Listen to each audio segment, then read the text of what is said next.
Actually, meron akong rules na sa page ko pero ano naman, ang meron ka naman dito, pwede naman ito na lang yung gagamitin natin. Babasahin ko muna yung rules ko kasi ito yung rules na babasahin ko tapos yung sa'yo basahin mo rin. Baka pwede nating i-mix yung ating rules ngayong gabi dahil dalawa tayong moderator. So ito yung rules ko sa magangyaring debate ngayon. Rule number 1, lahat ng tanong at sagot ay dapat nasa loob lang ng paksang pinag-uusapan.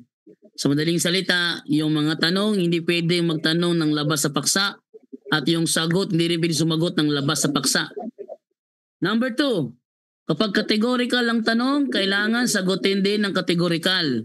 Kung yes or no, sagot muna bago magbigay ng 20 seconds na pagpapaliwanag sa isinagot na categorical. 20 seconds lang iano ko dyan. Sa pagpapaliwanag sa isinagot na categorical, ibig sabihin, bakit siya nag-yes, sasagutin niya yon. Pero yung pagsagot niya pag ng clarification sa kanyang yes, dapat hindi lumalayo sa tanong. Kailangan kung ano yung tanong, yun lang. Kung ano man ang specific na tanong, yun lamang ang sagutin. Ibig sabihin, kung ang tanong ay patungkol sa apple, hindi mapupunta sa pineapple, sa bayabas ang sagot. Kailangan na pag sinabi, red ba ang kulay ng apple? Sabihin, yes, red. Kaya siya red kasi hindi siya orange, ganon. Hindi pwede na tumakbo sa ibang prutas, no, sa hindi pinag-uusapan. Michael, can you please give me my phone? I will use it for timer. And then number 5, hindi allowed. Number 4, hindi pinahihintulutan ng mga sagot na hindi kasama sa itinatanong. Kung hindi kasama sa itinatanong yung tinatanong at tapos sinisingit bigla, bawal sa akin yon. Kailangan talaga stricto tayo sa paksang pinag-uusapan. Next, number 5, hindi allowed ang lumihis sa ibang paksa maliban na lang kung connected sa pinag-uusapan. Maliban na lang ang moderator mag-confirm kung connected o hindi. Tapos number 6, lahat ng objection idaan sa moderator. Dalawa kami rito dalawa kami. Number 7, fallacious arguments or fallacious questions are not allowed. Ibig sabihin, pag na-detect na ito ay isang uri ng fallacy, pag ito ay na-detect na isang uri ng fallacy, hindi pwedeng sagutin ng tanong. Walang 10 seconds to answer. Diretso agad sa next question. Pag napatunayan na ito ay confirm na fallacy talaga. Number 8, any challenges are not allowed. And number 9, no personal attack. Kaya yung mga patutsada nyo, itabi nyo yan. Okay? No personal attack. Yan ang rules ko dito, Brother Dan. Sa'yo, ano sa'yo, Brother Dan? I-clarify ko lang to since mo bro, para na malalaman ko rin kung paano mag-ruling nito ba sa rules mo. Itong sa number 7, sino ba ang magdidetect nito sa mga fallacious? Halimbawa, kasi arguments at questions yung tinutukoy dito. Tayo ba mga moderator ang mag-detect nito na fallacious yan? O yes. Yes, tayong dalawa. Katunggali. Kasi ang mangyayari niyan,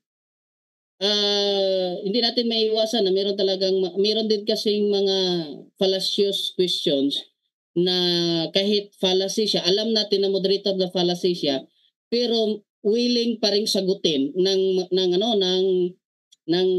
tinatanong. So kung tayo ang maglilimit sa kanya, ang lalabas niyan, pag sinabing okay, fallacy yan, hindi pwedeng sagutin, pero meron ding mga tinatanong kahit fallacy, willing siyang sasagutin eh. So ito i-clarify kung paano natin ito i-ruling ba.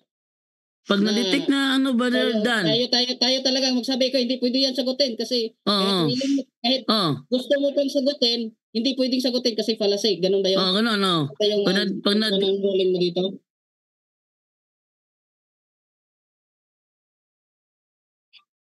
Yun na nga. Yun na nga. Ang ibig ko sabihin, halimbawa ganito. Ang ibig ko sabihin, ganito yan. Halimbawa, nag-object si Jared Almasora. Objection moderator. Sa tingin ko fallacy yung tanong. So i-detect yan ng moderator kung fallacy ba o hindi. Kung na-detect niya fallacy, next question ka agad. Pero kung walang objection kasi hindi napansin na fallacy yung tanong, ipapatuloy yan. Okay. Kasi Okay, ito naman yung ano ko bro, yung ano ko para mas magandang yung rolling. Pag sinabi niya, okay, Mr. Moderator, at least sa tingin ko fallacy yan ng tanong, hindi tayo ang magdi-define. Ano natin sa kanya, anong fallacy ang na-commit niya. So pag state niya yung fallacy, titingnan natin kung sa ano ba is yun ba ay tama ba ang kanyang pag-detect, pag-claim na fallacy yung arguments o yung tanong, saka tayo magde-decide kung kung tama ba ang kanyang fallacy. Kasi baka sasabihin na fallacy yan. Tapos di tayo pa ang mag-analyze kung anong klaseng fallacy yan. Nakikialam na tayo niyan as moderator. Yun po yung point ko doon. Pag sinabi niya, okay, fallacy yan, strawman yan, kasi ganito, ganyan, edi pag-aralan natin kung yung tanong niya talaga pasok sa strawman fallacy, saka tayo magde-decide. Pero kung gagawa lang siya ng mga arguments or mga reason na fallacy yan o ano, tapos i-detect, matatagalan pa tayo niyan. Yun po ang aking yun po ang aking sa ruling ba para mas maganda yung ruling kasi nga yun ang sabi ko. Ang sinasabi kasi dito arguments at saka question. So sige. So sana so ibig sabihin sa pangyayaring ito, sa amin kasi dito Brother Daniel kasi ganito yan. Pag sinabi ng mod ng isa na mukhang fallacy yung tanong niya, kami mo detect niya, tatanungin mo sa ChatGPT. Yung tanong niya, itatanong sa ChatGPT, fallacy ba ito? Tapos yung tanong niya, itatype namin, tapos ang sagot sa ChatGPT, oo, fallacy yan. Automatic, declared fallacy siya. Pero kung sakali yan ang gusto mong mangyari, paano kung hindi niya alam kung anong uri ng fallacy yan? Paano niya mapapaliwanag? So, yan ang magiging point. Kung hindi niya pala alam na fallacy yan, hindi siya magsasabi na fallacy yan kasi hindi niya pala alam kung ano yung klaseng fallacy. Kasi kung tayo pa ang magdidetect, tayo pa ang alam yan, ano pa natin yan? Ipag-aaralan pa natin. So matatagalan tayo sa ating diskusyon sa debate pagka ganon. And then kung willing din naman na sagutin, kahit yung tanong ay fallacy, kung willing din naman sagutin, hayaan na lang natin sila. At least ang point natin dito is ma-present yung anong gusto nila at yung mga nakikinig ay din may makukuha ding mga lesson. Siguro itong mga debaters natin ay hindi naman siguro to baguhan sa debate or sa mga sa discussion at gagawin lang natin itong simple at kung sa Bisaya pa hapsay. No? May kaayusan. Sige. Sabi nga ni Jared Dalmasura, may kaayusan.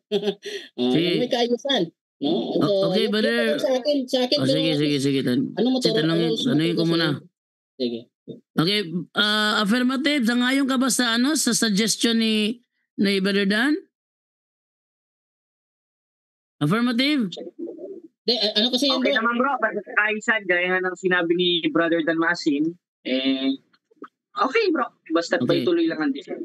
Negative, sangayon ka ba sa suggestion ni Brother Dan Masin? Sang-ayon kaayo. Okay. Sige. So, Brother Dan, okay ka ba doon sa ruling law? May dadagdag ka doon? Okay na tayo. Ang na lang siguro, ang idadagdag ko dito ay pang-ilan ba to? Pang-11? Pang-12 lang siguro ay kung ano man ang magiging decision ng moderator ay respetuhin ng bawat kausap or debater. Alam naman natin na walang perfect na moderator pagdating sa discussion. So kung ano man ang magiging decision, kami din naman ni Bro Jando ang mag-uusap ano magiging decision namin ay yun po ang dapat re-respetuhin. So yun lang po ang siguro idadagdag ko Bro Jando sa rules natin at request ko lang din para mas maganda yung ruling natin. Ang yung affirmative ang mag-present, ikaw yung magiging lead moderator. So ibig sabihin, pag ikaw yung lead moderator, ikaw yung nangunguna sa pag-moderate niyan, and then pwede lang din ako makasingit kung ano yung mga suggestions or pwede na i-rolling sa rules. Pero yung magiging decisions ay nasa iyo pa rin, either susundin mo yung rolling na suggestion ko or ang gusto mo yung mangyayari para na hindi tayo ang magsalpukan ng mga ideya sa pag-roll out. And then kung sa akin naman, pag negative naman yung magpipresent, negative presentation hanggang cross-examination, ako naman yung magli-lead out, pero kailangan ko pa rin yung assistance mo sa pag-moderate sa mga decisions na dapat nating i-roll out. So yun po yung suggestion ko bro, para mas maganda yung ating talakayan ba. Okay. So yung ating stand is 10 minutes at saka yung tanungan 5 minutes gaya ng sinabi ni kanina ni Jared. Okay kayo doon? Bro Jando, pakiulit sa sa paksa ni Brother Jared. Patutunayan ni Jared Almasora na ang rebulto ng mga santo sa simbahang Katoliko ay hindi mga Diyos-Diyosan ayon sa Biblia. Okay, thank you. Okay. So ating natin dito para malagyan natin ng sila ng meron ba akong timer dito? Wait lang, timer. Okay, lagay ko yung timer dito muna saglit. Okay, wait lang para makita natin yung timer sa screen. Oops. Na muna, i-prepare ko muna yung timer natin para makita sa screen. Okay, so eto. Sige na. I-copy ko muna siya para meron akong kopya dito sa kabila.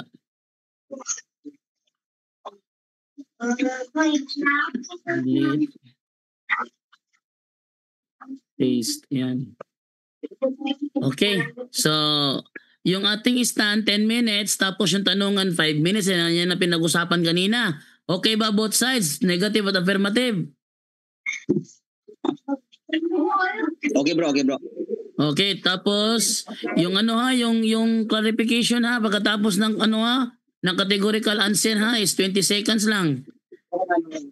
O sige, ang mga sagot 20 seconds lang, hindi lalagpas sa 20 seconds. Okay? So, atin ang ibigay sa ating sa ating affirmative. Kung ready ka na ba affirmative? Brother affirmative, ready ka na ba? Diyos, handang-handa na tayong ipagtanggol ang tunay na aral ng ating Panginoong Jesucristo. Okay, pag mag-start ka na magsalita bro, atin na simulan yung oras mo. Go ahead. Okay, 10 minutes ngayon. ka bro, no? Ha? 10 minutes, di ba? 10 minutes na yung stand, tapos 5 yung tanungan. Okay, sige. Yan. Ngayon, magandang araw, magandang hapon, magandang gabi sa ating mga kapatid. Muli ang ating napag-usapang paksa ngayong gabi ay pumapatungkol sa aking ipinresentang tema na patutunayan ko ayon sa Biblia na ang rebulto ng mga santo ay hindi Diyos-Diyosan. Ngayon, ano ba ang isa sa mga binabasa ng mga protestante para patunayan at ihambing nila na ito'y tumutukoy sa mga santos ng Iglesia Katolika Apostolika Romana? Ang unang babasahin at paboritong-paborito ng mga SDA, lalo na itong si Chris Bacalares, mga kapatid, ay yung nasa 25:6 ng Exodo. Ating basahin, kapatid na JB, nandiyan ba ang 25:6 ng Exodo? Ang sabi, huwag kang magkakaroon ng ibang Diyos sa harap ko. Huwag kang gagawa para sa iyo ng larawang inanyuan. Anong klaseng larawang inanyuan? Nakawangis ng anumang nasa langit sa itaas, nasa lupa sa ibaba, nasa tubig sa ilalim ng lupa. Kaya ngayon, ang interpretasyon ng mga SDA at interpretasyon nitong mga, lalo na itong si Chris Bacalares, yan pumapatungkol yan sa mga santos ng mga Katoliko. Paano naging sa Diyos ang Katoliko? Samantala ang 10 utos, hindi nila masunod. At isa doon sa utos, yung huwag kang gagawa ng larawang inanyuan, hindi masunod. Tanong, totoo bang hindi masunod ng Iglesia Katolika ito? Abay, sinusunod namin ito. Dahil ang konteksto na ito ay tumutukoy doon sa Diyos-Diyosan sa Israel. Dahil kung ito ihahambing mo doon sa ribulto ng mga banal, ibig sabihin pala sinusuway ng Diyos ang sarili niyang utos. Ilalabas mo talagang iba ang Diyos ng SDA, katunay na Diyos ng Iglesia Katolika Apostolika Romana. Kaya tamang-tama talaga sinasabi ni Pablo 4:8 ng Galacia. Gayon din naman sa panahong yaon sa hindi nyo pagkilala sa Diyos, kayo na sa pagkaalipin ng sa katutuboy hindi mga Diyos. Biruin mo, yung 25:6 ng Exodo, pagkukontrahin mo doon sa ginawa ng Diyos. Ngayon, ano ba ang ginawa o ipinagawa ng Diyos na mga larawan? Ito ba'y kahalintulad ng binabasa ng mga SDA sa 25:6 ng Exodo para sirain ang aral ng Iglesia Katolika? Hindi. Dahil kung ito'y pumapatungkol sa larawan ng mga banal, lalabas, magkakaroon ng isang malaking kontradiksyon. Mga kapatid, mga kababayan, kayo napahalang mag-isip. Bakit? Nakalagay dyan, huwag kayong gagawa ng larawang inanyon. Diyos nagpagawa. Basa, 3 ng ikalawang kronika. At sa kabanal-banalang bahay ay nagpagawa siya ng larawan. Pag sinabing larawan, may matang hindi ba nakakakita? Meron pa. May ilong ba na hindi nakakaamoy? Meron pa. May bibig ba na hindi nakakapagsalita? Meron pa. Ngayon, yung pinagawa ng Diyos, banal ba yun o hindi? Banal, bro. Ngayong banal, ipinatuloy ba ng ating Panginoon Kristo yon? O, pamaya na nating babasahin, baka puntusan tayo ni Peter Pendon, ano? Alam ko na yung mga tirada ninyo. Iisa lang kasi kayong mga protestante. Pinag-isa kayo dahil naghawa-hawa na sa inyo yung may itim na budhi ni Martin Luther. 15:33 ng unang Korinto. Basa, kapatid na JB. Wala, ako na. Huwag kayong padaya.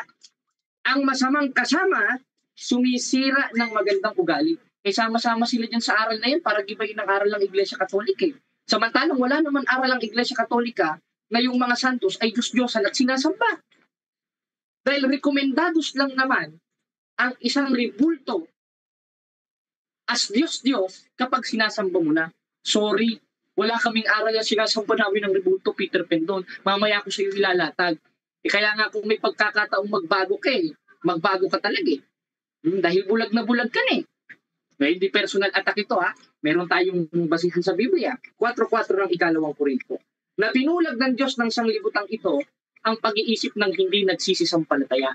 Ngayon, pag oras na ng cross-examination, ang itanong mo sa akin lahat ng binasa ko. Ang binasa ko 26:5 ng Exodo, 3:10 ng ikalawang Kronika. At huwag gagawin at huwag mong lalagyan ng kontradiksyon ito dahil magkaibang klaseng ribulto ito. Parang pananampalataya. Sa 2:26 ng Santiago, merong patay na pananampalataya. Sa 2:22 ng Santiago, merong sakdal na pananampalataya. Pero pareha sila na pananampalataya. Ganun rin ang ribulto sa Biblia. Sa 25:6 ng Exodo, merong bawal na ribulto.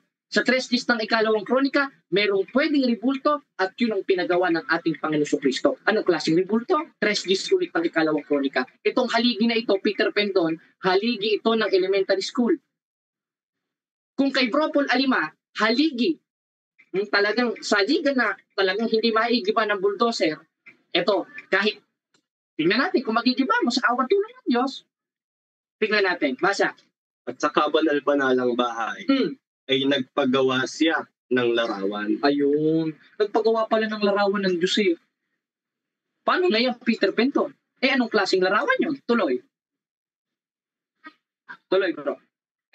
At kanyang Tuloy, 3Gs hanggang 11. Wala ba? wala, bro. Huwag na natin basahin. Kaya Peter Pendon may pag-asa pa, meron pang bukas. Kaya nga naalala ko yung isang kanta, kapatid na Mago, kapatid na JB, mga kapatid, yung may bukas pa, no? Yung may bukas pa sa iyong buhay, tutulungan ka ng Diyos na may lalang tuloy ang iyong pagdaramdam, idalangin mo sa may kapal na sa puso mo ang mawala ng lubusan. Pero di yan ang tema natin ngayon. Kaya ako pinatulan ito si Peter Pendon, baka sakaling magbago at mawala yung bulag sa kanyang munting isipan. Ngayon, balik tayo sa tema mga kapatid. Napatunayan ba natin sa haligi ng elementary school na ito na nilatag nating 2 talata lang para kay Peter Pendon na ang santos ng Iglesia Katolika ay hindi mga Diyos-Diyosan? Hindi. Dahil pag sinabi mo mga Diyos-Diyosan iyon, therefore, mismong Diyos pala na sinunod namin, nagpapagawa ng Diyos-Diyosan. Kaya hanggang ngayon lang ulit mga moderator at ikat natin ang time para madali dahil may market preaching pa. Sige, ayan na natin. Cross-examination na. Wave na lang to, wave. I-wave na lang bro. Sige, wave. So, Unang tanong, Brother Jared. wait lang kasi Practice muna ako ng practice muna ba? Okay. Para mahirapan tayo ng Tagalog. sige, Sige, Brother Peter, pag nagtanong ka, start na oras. Bro, ano, bro. Oh, wait lang. Brother Dan, go ahead. Sa part na to, ikaw muna ang mag-lead as moderator. At kung may mga sasuggest lang ako ba kung mayroong mga dapat na, kung mayroong mga gulo-gulo ba. Sige bro. Sige, go ahead, Brother Peter. Yung pag-explain mo doon sa Salmo na mga santos, doon sa Salmo, ano ba yun sa Roman Catholic Church andun sa Exodus 20 na hindi Objection, moderator. Objection. Yes, anong objection? Wala akong nilatag na salmo, Peter Pendon. Naku naman, hindi ka nakikinig. Talagang hindi ka sa Diyos. 8:47 naman tayo sa Diyos. Okay. Ano ito? Ang binasa ko, saglit lang, moderator. Ang binasa ko, 3 Gs ng ikalawang kronika, wala akong nilatag na salmo. At huwag mo isusulpot sa bunganga ko yung hindi ko naman binasa. Next question. Sige, wait lang. Kasi may objection kasi. So, yung objection niya is hindi niya ginamit yung awit na tinatanong ni Peter Pendon. But Peter, meron kang counter objection doon? moderator, ang tanong ko doon sa ginamit niya kanina na Exodus 20 verse 8. Hindi Salmo. Exodus 20 verse 8. Hindi Salmo. Hindi Salmo. Hindi Salmo. Sige. Exodus 20 verse 8. 8? 8. Exodus 20 verse 3 to 5 ba 3 to 5 tong ginamit niya kasi wala akong ballpen dito, wala akong lapis dito. Bisita lang ako dito sa ano. Okay. Sige, mag-rolling muna ako ha. Ang objection ni Brother Jared kasi is patungkol sa tanong na Salmo. Pero sinabi nilinaw naman ni Peter Pendo na walang siyang tanong patungkol sa Salmo. So, ang tanong niya nasa Exodus 20 verse 3 to 5. 3 to 5. Yes. Sige, continue Brother Peter. Tanong mo. Ang tanong ko, Brother Jared, sagutin mo yes or no. Patungkol ba ito sa mga banal na Diyos rebulto ng Roman Catholic Church sa Exodus 23 to 5? Sagutin mo yes or no. No! Bakit? Dahil ang tinutukoy dyan in Hebrew, soma pesel, yung sinusunod namin na pinatutungkulan ng rebulto ng Iglesia Katolika is Mesabe, 19:21 ng Isayas as 3 Gs ng ikalawang kronika. Binasa ko na yan, yan ang itanong mo sa akin, hindi yung itatanong mo yung fallacious argument gaya ng nasa Salmo. Next question, Peter. Pabira ka Next naman. question. No, ibig sabihin na walang kaugnayan ang Roman Catholic Church doon sa talata mo. Sagot ka, yes or no? Objection, moderator. Yes, ano objection? Huwag niyang sasabihin walang kaugnayan sa talata na yon. Dahil papalabasin niya yung 10 utos, wala tayong kaugnayan doon. Alam ko na technique mo, Peter. Sorry. O ito, sagot ko sa'yo. Wait lang muna kasi objection eh. Objection kasi yun eh. Ang objection kasi ni Brother Jared is hindi siya sangayon doon sa tanong na na hindi konektado, na hindi walang kinalaman. So anong counter objection mo doon, Brother Peter? Counter objection, Mr. Moderator, kasi ang sagot niya kanina sa first kong katanungan ay no. Ibig sabihin, walang kaugnayan ang Roman Catholic Church sa mga rebulto sa ginagamit niya na teksto. Sige, magro-rolling na ako. Okay, yung ang masasuggest ko dito is refresh yung tanong mo, Brother Peter, para masagot ng malinaw ni Brother Jared. Ulit yung tanong, pakilinaw lang. Stop clock ha? Stop clock yan. Okay, ang tanong ko, ibig sabihin, walang kaugnayan. Kasi no, ang sagot mo eh. Walang kaugnayan sa Roman Catholic Church doon sa Salmo, o sa Exodus 20 verse 3 to 5. Kasi yung ginagamit mo kanina eh. So, ang tanong mo, Brother Peter, ang tanong mo, ibig sabihin, walang kaugnayan. Sagot ka, yes or no? Objection ulit, moderator. Ano yung objection? Nakadalawang objection Yung na to. tanong niya, bro. Moderator, yung tanong niya, napakalabo. Wala naman talagang kaugnayan yung 25:6 ng Exodo sa mga santos ng Katoliko dahil pumapatungkol yun in Hebrew, Pisel, sa mga Diyos-Diyosan sa Israel. Ano na, Peter Okay, Penton? okay bro, wait lang ha. Sige, ang sagot mo doon, walang kaugnayan. Yes, moderator. I-clarify niya yung tanong niya, hindi yung tanong ng talong. Next question. Ang tanong niya kasi is, wala bang kaugnayan? So, ang sagot mo, walang kaugnayan. Okay, so Yes, moderator. Dahil ang tinutukoy doon, yung mga Diyos-Diyosan sa Israel na in Hebrew, Soma Pesel. Ang itanong mo sa akin kung gusto mong may kaugnayan, yung 3 Gs ng ikalawang kronika, tinan mo naman ito, kala ko pa naman magaling itong Peter Pendo na ito, National Debater 3A Media. Next question. Pambihira ka naman. objection, Mr. Moderator, parang nangatake personal ng mga tao, Mr. Moderator.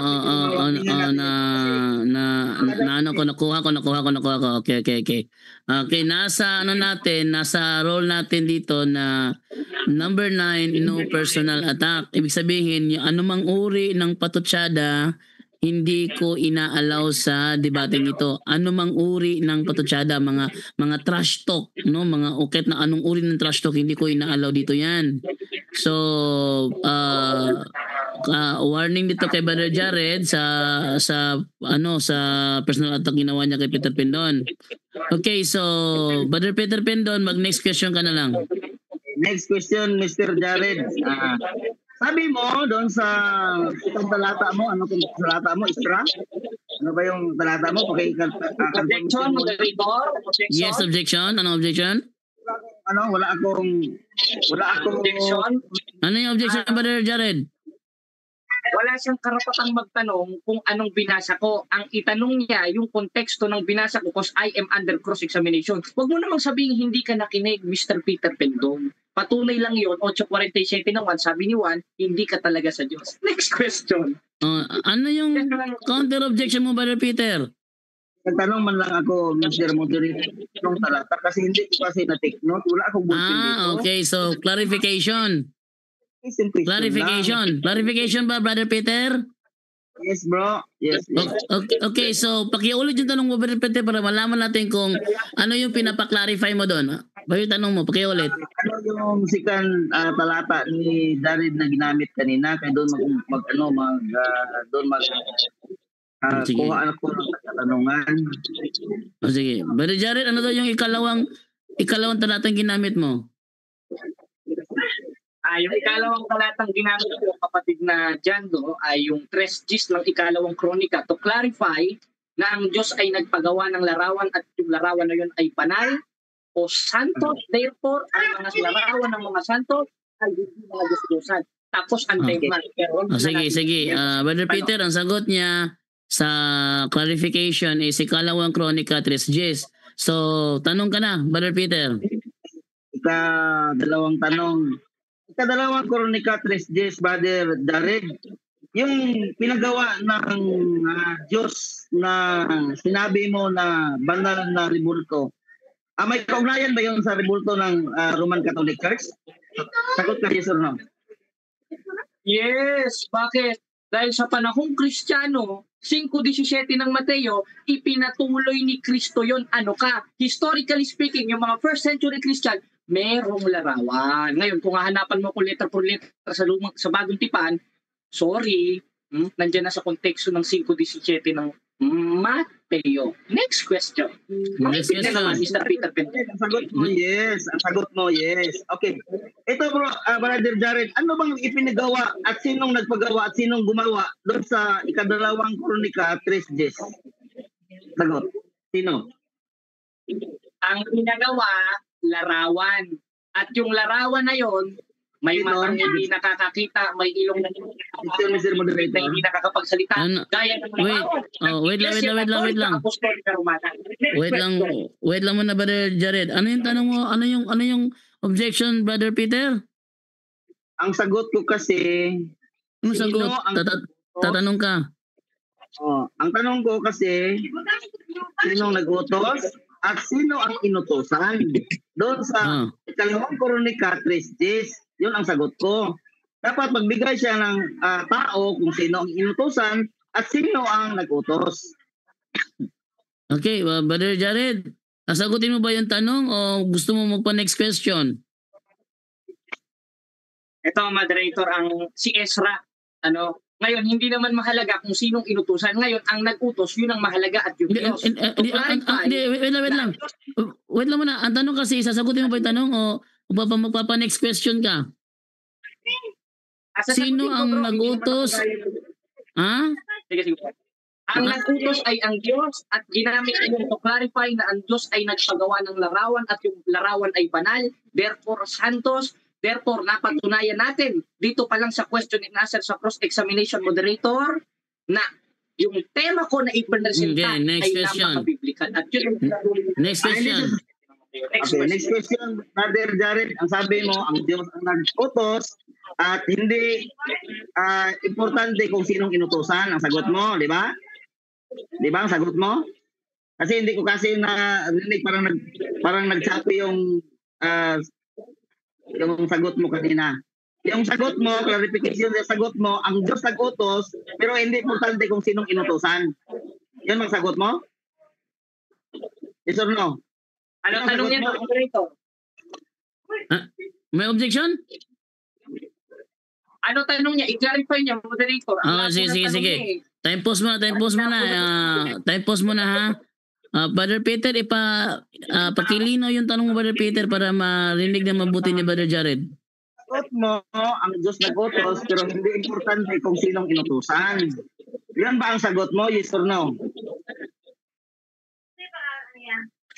Yes, moderator, yun ang sagot ko sa kanya, no? Ang tungkulin niya, i-follow up kung ano ang isinagot ko kanina sa 3:10 ng ikalawang kronika to clarify na ang Diyos ay nagpagawa ng rebulto at yung rebulto na yun ay banal o santos at napatunayan natin sa cross-examination pa lang na ang rebulto ng mga santos ay hindi Diyos-Diyosan. Time. Next question.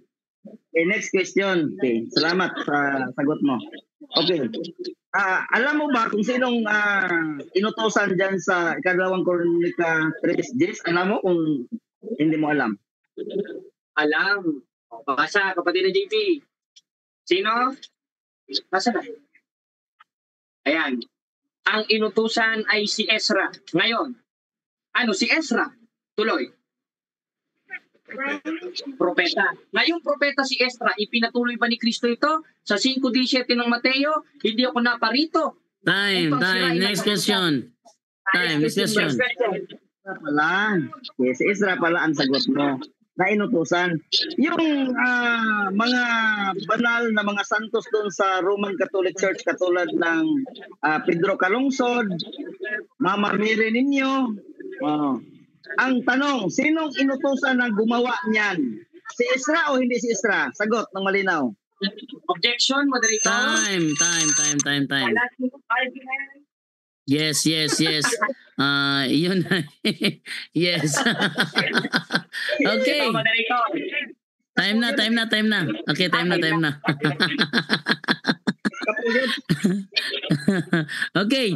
So, dahil natapos na po yung ating unang affirmative stand, natin namang ano to, dalawang stand ba to? Dalawang stand o isang stand lang? Brother Peter, ano to, Brother Peter? Isang stand lang, dalawang stand? Brother Peter. Sige bro.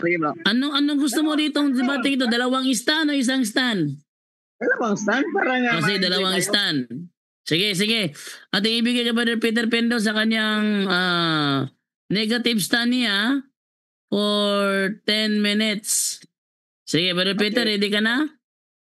Ready na bro. Thank you sa lahat ng nakikinig nitong debate na ito na parang semester objection. Ay nako. Talagang akala ko marunong ito sa debate pero semester objection pala.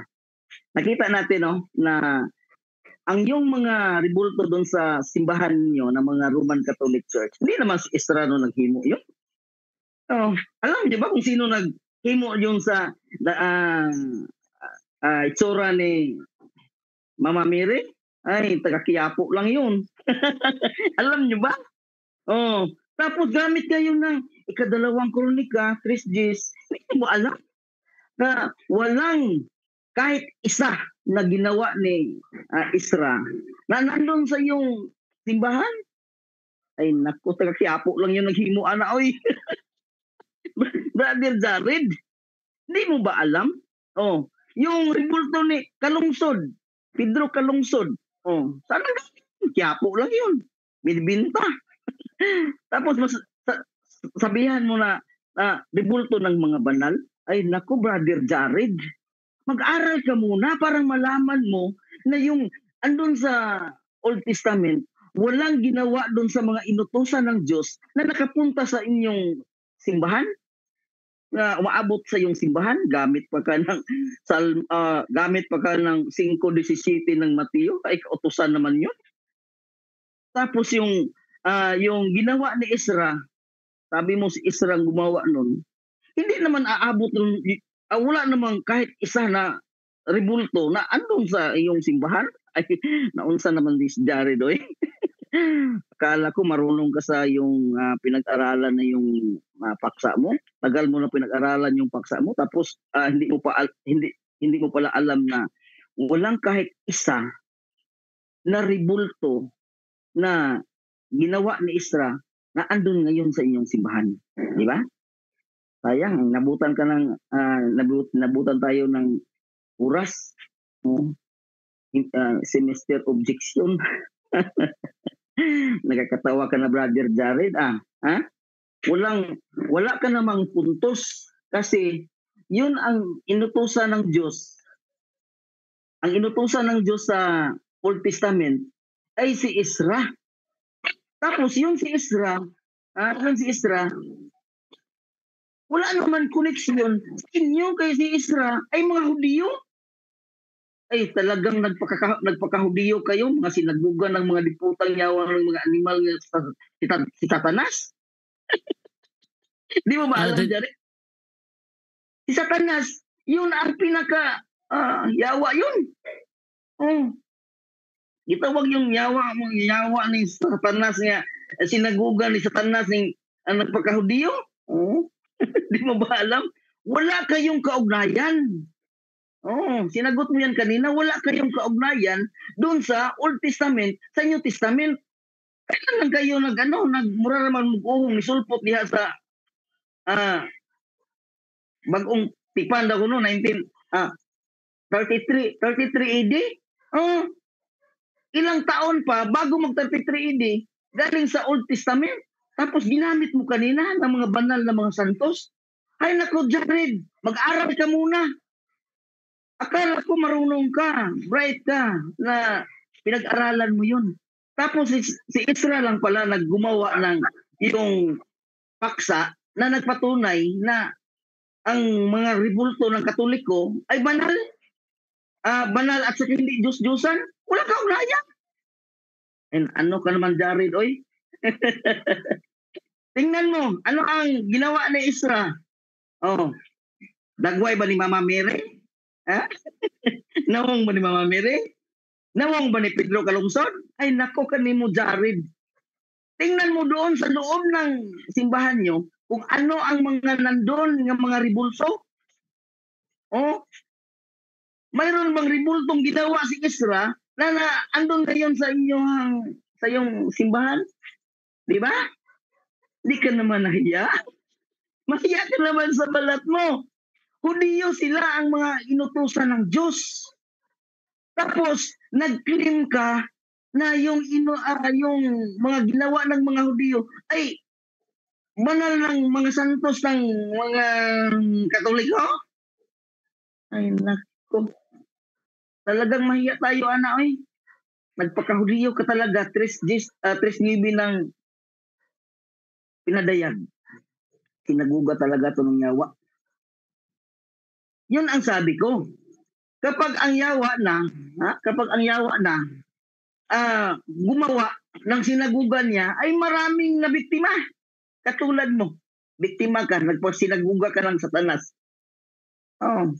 Sa halip ng ipatindig mo ng yung tema, gagamit ka doon sa Old Testament, wala naman kayong kaugnayan. Di ba? Pag mapunta sa pagkain, sabi niyo, ay hindi naman kami inutusan yun.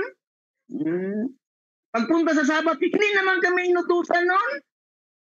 Pagpunta sa Ribulto, kami nang inutusan. Ay nako, sinaguga talaga tong yawa tong mga to. Ay nako, Brother Jared. Talagang ikaw talaga ang sinaguga ng Satanas. Kasi wala kang kaugnayan doon sa Old Testament. Tapos ginamit mo kanina, hindi ka nahiya. Sana gumamit ka ng wala sa Biblia. Kasi wala naman kayo sa Biblia. Oh, di ba? Gamitan kayo ng Exodus, full chapter ng 10 Commandments, di ba? Sagot kayo ng, hindi naman kami inutusan ng Sabat, mga Israel inutusan. Di ba? Pag abot sa larawan, pag kami nang inutusan, ay, mahiya kayo sa balat nyo. Ngayon, Sukol ba ka? Sukol ba ka debate? Sinaguga talaga ng Satanas si Jared. Kasi ang kanyang aral ay aral ng demonyo. Sasali siya sa Old Testament, pagkatapos i-connect niya doon sa New Testament na sila raw ang inutusan. Di ba, Brother Jared?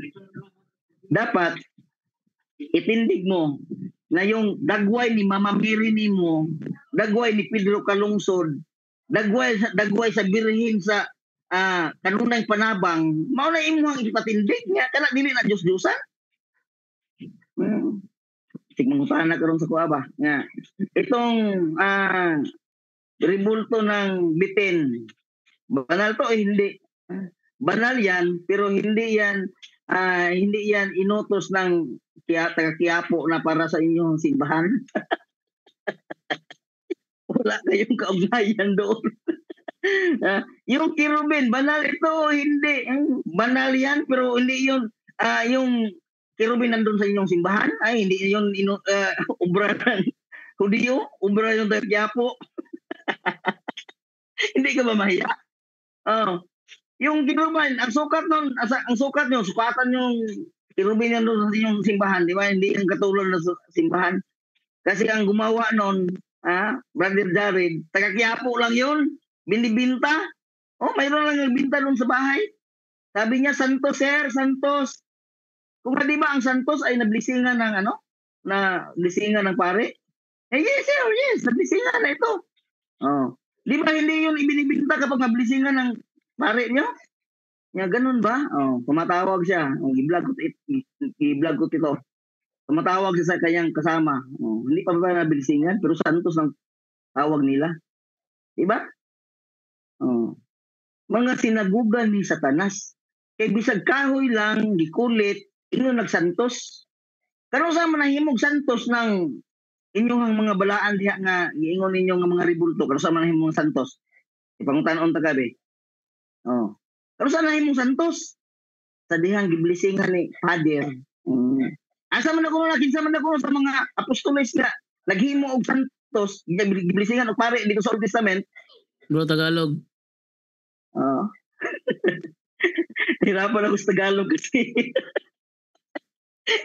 Doon sa yung mga santos, mga ribulto yung sa inyong simbahan, sino ba yung nag-declare na santos yun? Di ba? Mga pare,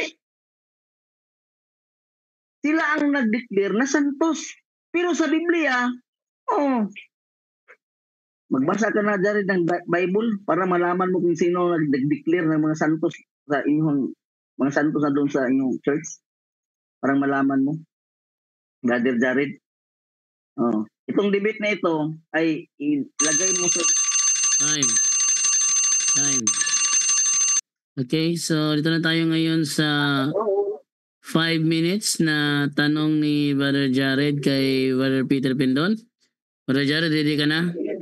Ready na, kapatid na Janto. Ikaw ba, Peter Pendon, ready na? Sige, go ahead, Brother Jared, tanong ka. Bro, Janto. Yes, go ahead.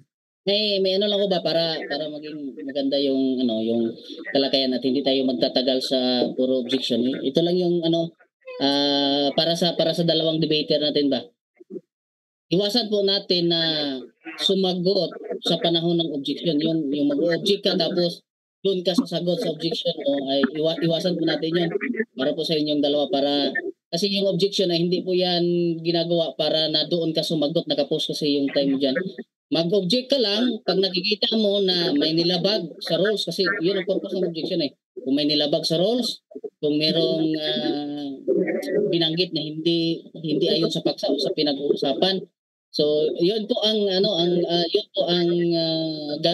gagamitin natin yung objection.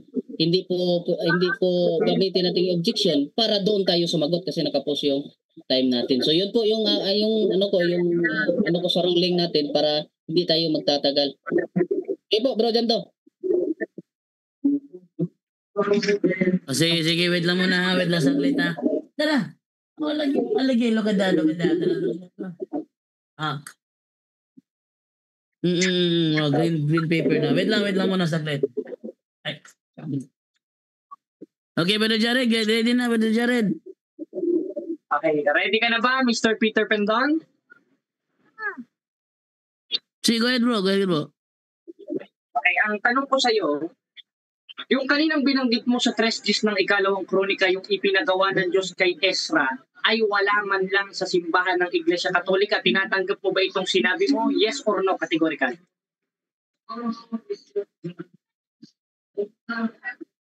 Sagot bro Peter, sagot bro.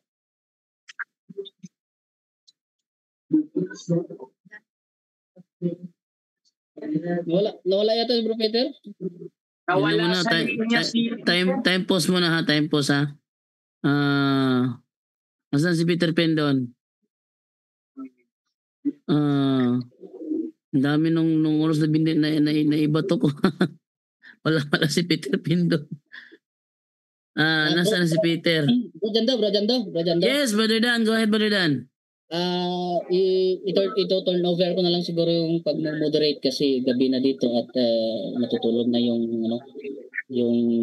kasama ko dito. Medyo yung tinitirahan ko kasi ngayon ay hindi bahay namin, bahay ng kapatid ng misis ko. So ako respeto sa kanila ba kung paristorbo sa kanila ba. Kaya nga sabi ko kanina mas maganda pag maka-umpisa ng early kaso naalala ko rin meron din palang debate sa page ko. So ito turn over ko na lang po sa iyo bro ang pagmo-moderate sa paksang ito sa debating ito at least nandito naman sa page mo. Mag-out na lang ako. Sige bro, go ahead bro. Okay, so nag-out na si Brother Dan Maasin at hindi na nagbalik si Peter Pendon. Saan na kaya? Oy Peter, atatidya si Peter be. Oy, asa naman ka? Grabe, daming ibinato ni Peter doon na personal attack at strawman. Hindi na malaya ni Jared. Kaya pinaano ko talaga bro. Hinayaan ko lang talaga para tingnan natin kung kaya niyang tindigan yung mga sinasabi niya. Gaya nung itatanong ko sana sa kanya na sabi niya kasi kanina yung ipinagawa ng Diyos sa 3 Gs ng ikalawang kronika kay Ezra ay wala daw yon sa simbahan ng Iglesia Katolika Apostolika Romana. Tingnan natin kung masasagot niya ang ating unang tanong. Kaso sa kasamaang palad siya ay lumisan sa ating live o sa Zoom. Actually offline na siya Brother Jared. Actually offline na si Brother Peter Pendon, so possible nag-brand out doon sa kanilang lugar or na-shutdown yung cellphone niya. Dalawa lang option niya. It's either nag-brand out or na-shutdown ang cellphone niya. Congratulations na Brother Jared. Pag ganun talo na yun Brother Jared. Congratulations yun. Ibig sabihin nung talo yun. Hindi ako maniniwala walang kuryente. Kalakas ng kuryente nung niya doon. Tsaka sabi ko nga sa kanya kanina, kung mag-brown out, low-load ko naman siya dahil may kuunti pa namang 50 pesos dyan sa Panalo sa Brother Jared. Congrats! Galing, galing, galing. Galing ng mga banat. Malakas yung banat ni Jared doon, ano? So,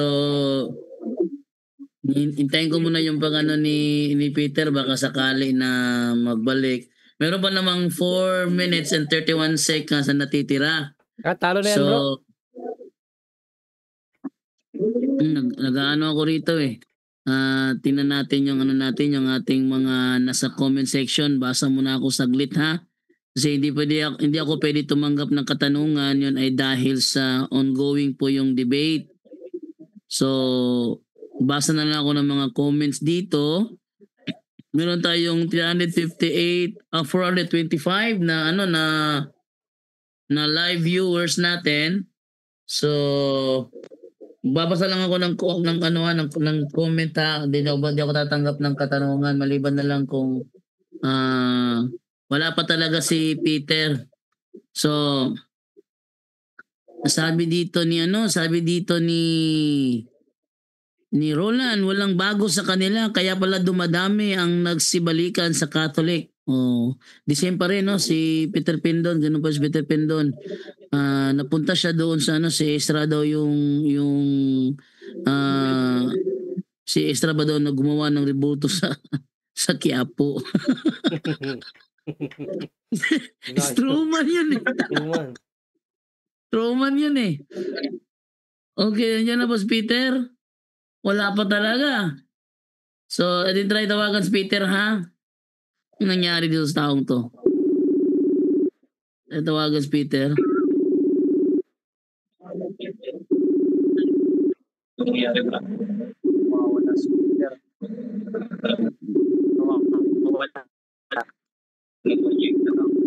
Nawala si Peter. Talaga, tiniming pa talaga sa tanungan portion, ano? Nag-out na rin si Dan Maasin. So, hindi sumasagot si Peter na. Active 56 minutes ago. So, wait lang ha, i-refresh ko muna yung ha. Baka sakali si Peter Pindon dito. Bigla siya mag-online. Peter Pindon. Wala talaga. Offline talaga si Peter Pindon. So, basa muna ako rito. Sabi dito ni Luigan, moderator. Sabi niya mga yawa daw lahat. Pati yun. Ano yun bro? Ano yun eh? Ad hominem yun. Below the belt na yun. Dapat nag-objection ka doon. Tapos ito naman si Roland Gerald Sabala, napasukan bro ng master nila. Sabi ni si bro Jared pa, aatrasan ka, hindi ka nga marunong sumagot. Sabi naman ni Roland, hooray, inamin din, ha. Roland bro, take note, Mary of help, hindi Diyos-Diyosan, sabi ni Pindon. Sabi naman ni Roland, personal attack na, balik-balik na, Yun, ito yung reason ba't hindi ko na yung last namin debate tungkol doon sa Daniel, hindi ko na pa talaga pasusundan pa yon. Si Peter Pindon talagang wala siyang dignidad sa debate, puro lang siya parang grade 1. So, bro, hindi mo ba napansin ang nangyari, no? So, magkasabay silang umalis. So, parang alam mo yun, scripted na, parang planado na magsasalita akong huli tapos tapusin na. Ganon. So, ang dating ngayon, yung bang last bang message ay galing sa kanila. Pwede. Oo. So, ang mangyayari yan, nakaplano, bro, ganito gawin natin ha. Kasi para hindi na siya matanong ng mga matitinding tanong eh. So may plano. So ang mangyayari, mauna si Jared. Pagkatapos niya ha, ako sasabihin ko yung mga dapat ko sabihin ng mali ng Katoliko, tapos ikat na natin. Bakit? Wala nang chance siyang maipit sa mga tanong eh. Nagets niyo? May possibility na planado, Brother Angel. Nakikita ko naman yung option. Nayari kayo dyan. May possibility na sinadya. Ba't magkasabay pa? Samantalang di ba, magkasabay umalis nung pagkaalis ni sabay nawala rin yung isa, parehong SDA. Planado bro, para wala nang tanungan pa na ipit-ipit, wala na. Para siya yung huling mensahe kasi, yun ang gusto niya. Tsaka yung yung mga words ni Peter gaya ng puta. Nasa yun? Bro, dapat nag-object ka dun. Sabay cut, di ba? Sabay nag-cut. Ayang taktika na yan, nakasalamuhan na rin ako ng ganyan taktika sa mga INC, sa mga Derek dealers. Alam ko na yan dahil kanina, hindi siya makapunto sa question and answer. Kaya ilibas niya yung init ng ulo niya at galit at sama ng loob sa akin diyan sa rebuttal stage. Tapos umalis na. Sabay silang umalis ni Ethan Pasig. Yan siguro yung nila. Tactic nila Di ba? Di ba halata magkasabay pang bakit umalis yung isa, si moderator bigla. Alam na niya Mukhang posible yan ang reason. Kasi ang dahilan kasi ni Dan is na nasabaya siya ng iba. Sabaya siya ng iba at itinutun over niya sa akin yung pag-moderate. Pagkatapos sabi niyo, wala na si Peter. So, sabi naman ni Peter kanina, baka daw biglang mag-brand out. So, kung mag-brand out naman doon sa kanilang lugar, posibleng mamatay yung cellphone. Tapos, kung ang cellphone ang na-shutdown, hanggang hindi pa siya nag-charge para mabuksan ulit, sasabihin sa atin na, bro, na-shutdown yung cellphone ko. Wala lahat. Tahimik lahat. Bro Jared, mukha yata ang planado. Mukha yata pinagplanuhan to ng SDA, bro. Bad. Pagkatapos nagmumura. Panay si Peter Pindon, panay binol the belt. Moderator ako pinabayaan yung magkaganon. Ang sarap sana na i-cut kaso nga lang wala akong naririnig na objection, baka sabihin nakikialam ako. Gayon na ginawa. Kayo na bahala moderator. Okay na yun bro, siguro sagutin mo na lang yung mga niya kanina para sa mga mag-rebut ka na lang Brother Peter. Brother Jared. Walang utos, walang ganito sa sa Old Testament yan. Pero tandaan natin mga kapatid, yung sinabing Old Testament, sila rin gumagamit ng Old Testament naman para atakihin ng Katoliko. Ngayon, ayaw niya ng Old Testament. Doon pa lang sablay na siya. I-anuin mo yung Bro Jared, yung mga i-rebat mo yung niya. Wala. May sinabi siya na si Jared daw, sumasali daw sa Old Testament. Sumasali. Sumasali? Samantalang sila puro Old Testament ang banat. Sumasali daw. Actually, napansin ako mga mga strawman doon. So sinabi niya si Estra ba yung gumawa ng ng inyong rebulto doon sa Quiapo? Hindi naman sinabi ni Jared yun Talagang strawman talaga yun. Tapos meron pa siyang anak ng puta yung mga words. Dito na makita kung paano makipag-debate talaga ang mga SDA. Sa first stand, Brother Jared, hindi niya nagiba. Hindi niya nagiba. Strawman yung mga tanong niya. Strawman. Basta strawman ang mga tanong, bro. Hindi niya ginigiba yung tema mo, bro. Hindi niya giniba yung tema ni Brother Jared. Kaya nga, tayong-tayo si Brother Jared sa kanyang pinatatayuan. At ang kagandahan kasi nito, kasalanan nila kung bakit nawala sila, kaya talo sila. No. At saka, Brother Jared, malino naman yung yung mga strawman ni Peter, hindi niya ginigiba yung tema mo. Gumagawa siya na panibagong butas para doon kanya papasukin sa butas na ginawa niya kung saan maging easy sa kanya na dinadala kanya sa kanyang argumento, Bro Jared. Wag kang madadala sa argument niya, bro. Pero maganda yung yung stand ni Jared. Nakita ko magandang stand niya. Kaso nga lang yung tanong ni Peter hindi tugma sa stand niya. Jared. Ano ba ito, bro? Diyan, ano bang magandang gawin dito sa mga SDA o sa pagtakas ni Peter Pendon at Dan Maasim? Mag-ano ka muna, Bro Jared? Mag-ano ka ngayon? Bigyan mo siya ng Mag-ribat order ka dyan. muna, bro. Iribat niya yung sinabi ni Dan Maasin, ni Peter Pendon para mabigyan justified yung mga sinabi ni tawag dito, Peter Pendon. Magribat ka na lang, bro, sa sa mga ni Peter Pendon doon. Bigyan mo 10 minutes. Okay. Ngayon mga kapatid, nakita naman natin kung paano tumakas si Peter Pendon sa ating diskusyon. Kalinsabay rin ng pag-alis ng kanyang moderator na si Dan Maasin, na hindi na ako magtataka kung ba't ganyan ang mga ugali nila dahil sila ang kinatuparan ng ikalawang Timoteo 3:1 hanggang 5 na lalabas sa panahong mapanganib. At isa sa halimbawa noon sa 24:24 ng Mateo, yung mga bulaang mangaral, bulaang propeta, gaya ni Ellen G. White, Chris Bacalares, lalo na itong si Peter Pendon. Ngayon, sabi niya, sa 3 days ng ikalawang kronika, ang inutusan si Ezra. Tama naman yun, wala naman tayong tutol doon.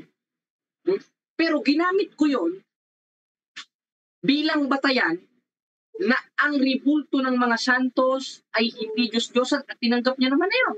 Eh di tapos na ang tema. First cross-examination pa lang, talo na talaga to.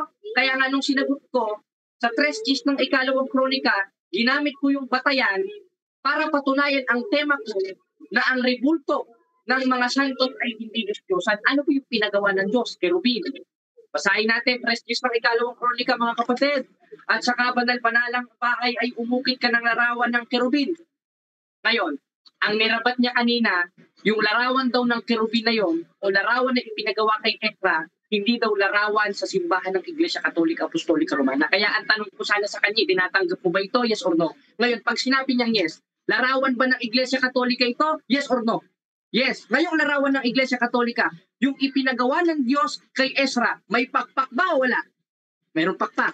May ulo ba o wala? Merong ulo. May kamay ba o wala? May kamay. Ngayong merong kamay, merong pakpak, merong ulo, tinatalikuran mo na yung sinasabi mo na yung ipinagawa ng Diyos kay Ezra ay wala sa Iglesia Katolika. Meron. Ito nga, hawak-hawak ko physical evidences eh.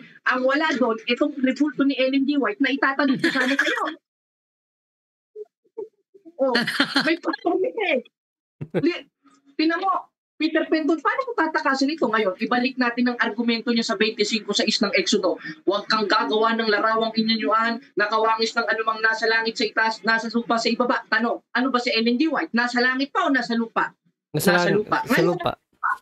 Larawang inanyuan ba ito ng anumang wangis na nasa ibaba sa lupa? Yes or no? Yes. Ngayon, yes. Ba't ganito ba?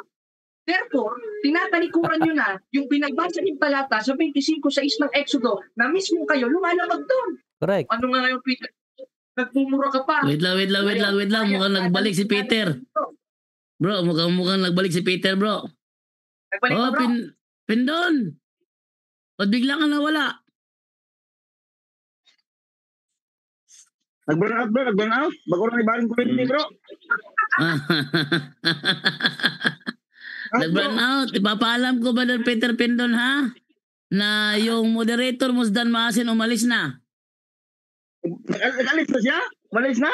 Umalis na. Oy, sige. Patuloy tayo. Sige, Brother Jared. Meron ka pang 4 minutes and 31 seconds para sa iyong katanungan kay Brother Peter Pendon. Wait lang, ready ko muna yung Oh, sige, ating ibalik to kasi wala si si Peter Pendon nung nung nagtanong si Jared eh. Okay, buksan ko muna ulit yung natin na yung ating timer, ha? Hindi mo matawagan si Dan Maasin? Hindi na, bro, sabi niya kasi mag-out na siya. Sige. Bago nagbalik ko. Mag-out na siya. Okay, Brother Jared, ready ka na magtanong sa kanya for 5 minutes? Ready na. Ikaw ba, bro Peter? Ready ka Basta na ba? ulitin ko, ha? Yung rulings natin na, i-refresh ko yung rulings natin, ha? Ito yung ruling, ha? I-refresh ko ruling. Rule number 1, lahat ng tanong at sagot ay dapat nasa loob lang ng paksang pinag-uusapan. Ano yung paksa? ang rebulto ng Katoliko ay hindi Diyos-Diyusan. Yon ang paksa. Number 2, kapag categorical ang tanong, kailangang sagutin ng categorical at may 20 seconds na pagpapaliwanag sa isinagot na categorical. Ibig sabihin, hindi lalayo. Kung tinatanong tungkol sa pinya, ang sagot sa pinya. Hindi pwedeng tumalon sa bayabas. Okay? Pag ang tanong, ano man ang tanong? Yun ang sasagot. Number 3, kung ano man ang specific na tanong, yun lamang ang sagutin. Sabihin, hindi na pwede yung biglang lumipat si Pindon sa sabat, sa pagkain, hindi naman yun ang paksa.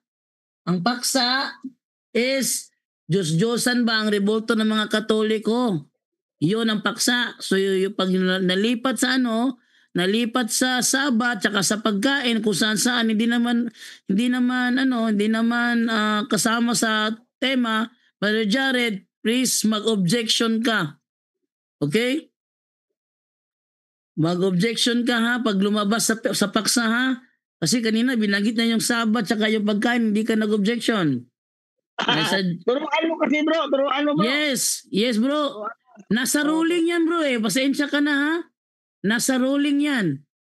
At sumang-ayon ka sa ruling. Tinanong ko kayo kanina, sang-ayon ba kayo sa ruling? Sumang-ayon kayo. Pero palihim mo nilalabag. Kaya ipinapaalala ko kay Jared. Rule, yan ay patakaran ko dito. Ipinapaalala ko kung nakakalimutan. Saka bro, dyan to, moderator yung pagmumura, yung pagmumura. Oy, sumang-ayon si Peter kanina Tinanong ko, sang-ayon ba ang negative? Sumang-ayon siya So karapatan ko na ipaalala kay Jared dito, Brother Jared. Kung tumakbo siya sa ibang paksa, hindi mo naman paksa ngayon, mag-objection ka, okay? Sige po. No, yan. Karapatan ko yan. Ruling ko yan. Kasi sumang-ayon kayong dalawa pareho. Yung mga words ni Peter Pindon na puta, puta, yawa, animal, yung mga animal, narinig ko yung term animal. Animal ng yawa nang nandun sa sinagugan. Oo, yun. Hindi maganda yan sa live, Brother Peter. Hindi bro, Dando. Sige, mag-ano ka na bro, Dando, wag mong pakita na hindi pa nakaumpisa, tinuruan mo na yung debater mo. Hindi ko tinuturuan, pinapaalala ko lang kung ano yung ruling na sinangayunan nyo pareho. Pinaalala ko lang. Yung galing sa debater. Maghintay ka ba, Dando, parang hindi mahalata ba? Yes bro, naghintay talaga ako bro. Actually, wala siyang objection, nahimik naman ako, di ba? Tinuruan mo lang ngayon Tinuruan mo lang ngayon. Bro, hindi ko tinuturuan bro. Pinaalala ko lang kasi ng ayunan nyo. Tinuruan mo. Kasama na yun bro, natural. Pinapaalala ko Yun ang sinangayunan nyo Bakit ayaw mo? Bakit, Brother Peter, ayaw mo ipaalala ko yung ruling? Ano tayo ito? Bro, ayaw mo ipaalala kong ruling? Prangkahan tayong dalawa, Peter. Prangkahan tayong dalawa. Ayaw mo ipaalala ko ruling? Okay yung magpaalala mo, Brother Dando, pero huwag sabihin mag-objection ka. Yes, objection talaga kasi nandun Pag against sa ruling, kailangan talaga mag-objection. Hintayin mo na lang kung kailan mag-object yung Yes, debate. actually kanina hindi naman ako umimik kanina, di ba? Hindi ako umimik kanina, Brother Peter. Hindi. Moderator, bro. Peter, tuloy na natin ang process of Ipaano ko lang, Brother Jared. Alam mo, okay naman yun, pero sana hintayin mo kung kailan siya mag-object. Yes, Brother Peter. Actually, hindi ako umimik kanina. Bilang prueba, hindi ako umimik kanina. Bilang prueba. Okay? Sige na natin. So, pinapaalala ko lang si Jared, kapag ginawa mo ulit yun, mag-objection ka, Jared. Okay? Hindi masama ang magpapaalala. Kung may reklamo ka sa akin, umalis ka na lang. Yan ang ruling kasi nangayunan mo Parang galit ka na yata yun, Brother Dando. Galit ka ba? Kasi, eto kasi yan. Ayaw kasi ni Peter Pindon na tinuturuan yung kalaban niya. Ayon na ni Peter Pindon yun. Palihim kang lumalabag, Peter eh. Palihim kang lumalabag. Kanina kasi, pinasangayon kayong dalawa. Sangayon ba kayong dalawa? Sumangayon naman kayo, di ba? Oh, walang below the belt, walang atake personal. Kung kailan mag-continue. Yes, brother Peter, hindi nga ako umimik kanina kasi wala siyang objection. Naman kanina. Oh, hindi ako umimik kanina. Kaya ngayon pinapaalala ko kay Brother Jared. Brother Jared, kapag may nilabag si Peter sa napag-usapang ruling, mag-objection ka. Okay? Huwag kang magreklamo dyan, Peter. Sinangayunan mo to eh. Okay, proceed na tayo, moderator. Proceed na tayo. Sige, go ahead, Brother Jared. Sa 5 minutes mo tanong. Ngayon, tinatanggap mo ba sa 3 gist ng ikalawang kronika ang pinagawa ng Diyos kay Ezra ay hindi larawan ng Iglesia Katolika? Yes or no? Categorical. Hindi ko tinatanggap, Brother Jared. Moderator. Okay. Yes, anong objection? Ang tanong ko sa kanya, yes or no? Dahil you are under cross-examination, Mr. Peter Pinton. Huwag ka munang maipit. Naipit ka na. Napapaghalatan. Sige. Okay na. Oh, Brother Peter, ano yung counter mo? Counter objection, Mr. Moderator. Sa ang categorical niya, tanggap mo ba o hindi? Sinagot ko naman nga hindi ko tanggap. Ano bang rules na Moderator. Bakit nag-object siya? Ang tanong niya, tanggap mo ba o hindi? Nagsagot naman ako na tanggap. Moderator. Ano yan? Ang tanong ko sa kanya, tinatanggap mo ba yes or no? Categorical. Ang tanong ko categorical, sagutin mo categorical. Huwag mong sabihin hindi mo kayang sagutin at hindi mo maigiba ang tema, Peter Pinton. Wait lang Brother Peter. Wait lang Brother Jared, wait lang. Yung pagsagot ni Brother Peter na hindi, it means no. Yan. It means no. Okay? So, Brother Peter, meron ka pang 18 seconds to answer the question. Okay, hindi ko tanggap, no. Kasi, hindi naman yun may kaugnayan ang Katoliko sa ikadalawang Kronika 3 Wala namang Katoliko doon sa 3 ng ikadalawang Kronika. Kailan lang kayo nagsulpot? 33 AD. Ba't ko tanggap yun? Next question. Ngayon sabi mong hindi simulpot. Yung pinagawa ba ng Diyos sa 3 gist ng ikalawang kronika kay Ezra, sabi mo kanina, hindi yon ang larawan ng Iglesia Katolika. Sabi mo kanina yon, kaya kong i-replay yun, Mr. Pendon. Tinatanggap mo ba ito? Yes or no? Categorical. No, hindi ko tatanggapin yon. Kasi, yun ang ginagawa ni Ezra, hindi naman nakarating yun sa inyong simbahan. Ang inyong simbahan, sa iyong simbahan, ay doon sa iyong simbahan, Brother Jared, ay larawan ni Pedro Calungsod, ni Santa Maria Ninyo. Wala namang Next ginawa. question. Next question. Ngayong hindi nakarating, yung pinagawa ba ng Diyos kay Ezra, may pakpak ba yun? Gaya ng larawan ng Iglesia Katolikang may pakpak? Meron o wala? Wala yun. Kasi wala yun nakarating yung hinawakan mo. Hindi naman yung ginawa ni Ezra. Ginawa naman yun sa Quiapo na binintada sa inyo. Objection, moderator. Objection. Yes, an objection. Wala sa tema natin ang Quiapo. Ang tema natin, 3 gist ng ikalawang kronika, walang Quiapo doon. Okay, ito. Umayos ka, you are under cross-examination, baka maging si tanggol ka ng batang Quiapo.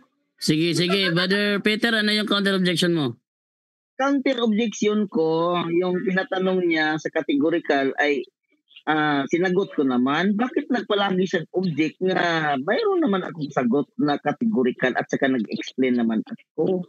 Okay. Ito. Okay. Rolling na ako, no?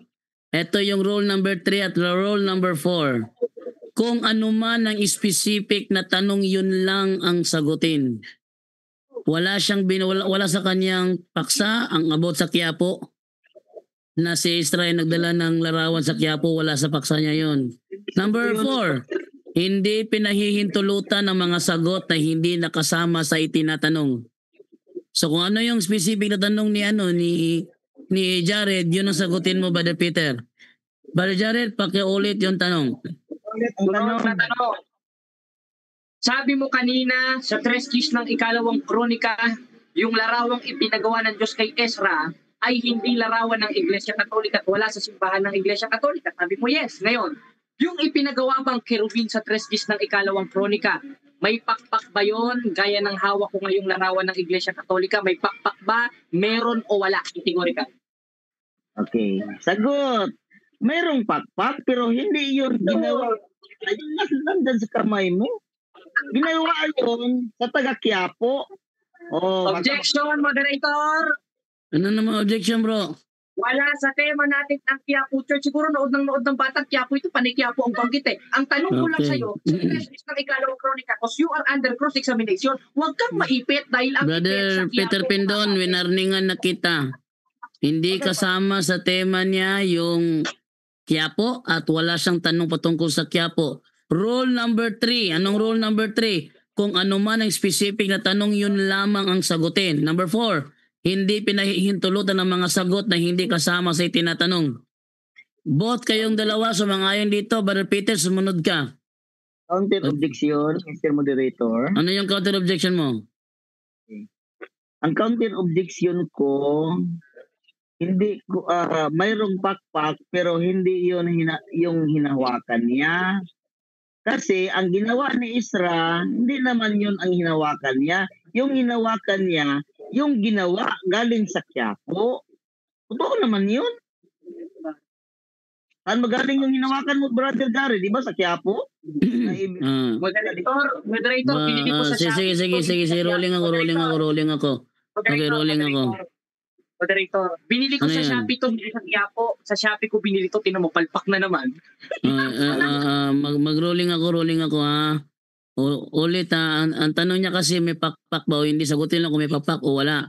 Hindi na idama yung Quiapo kung saan galing yung rebulto kasi di naman tinatanong kung saan galing ang rebulto. Brother Peter, ulitin ko ha, yung rule number 3 and rule number 4, ano man ang specific na tanong, yun lang sagutin. Hindi pinahihintulutan ng mga sagot na hindi kasama sa tinatanong. Kaya kung hindi naman siya natanong kung saan galing yan, tanong naman niya kung may pakpak ba o wala, yun doon ka sumagot. Nagsagot naman ako tapos nag-explain naman ako, Brother John. O explain mo, yung i-explain mo. Pero yung i-explain mo, yung sinagot mo. Oh, yung explain ko, yung sinagot ko na yung hawak niya hindi naman galing sa ginawa ni Isra. Oh, sabi niya kasi na sabi niya galing daw kuno sa iya kanyang gi-order sa Shopee. Pero hindi na maalam na galing sa Quiapo. Yun naman. Diba? Sige, mag-next question na lang tayo. Sige, brother Jared, mag-discussion ka na ng brother Jared. Basta warning na to ha. Kung ano ang tanong yun lang ang sagutin at hindi pinahihintulutan ng mga sagot na hindi kasama sa tinatanong.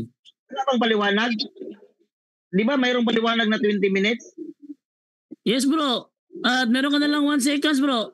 Ibigay mo to 1 seconds? Di ba 20 minutes yung rolling mo na magpaliwanag?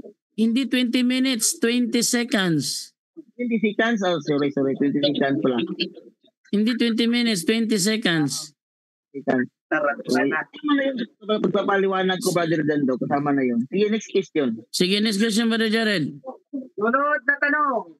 Ayon sa 25:6 ng Exodo, sinusunod ba ito ng Seventh-day Adventist na wag gagawa ng larawang inanyuan? Yes or no? Objection, Mr. Moderator.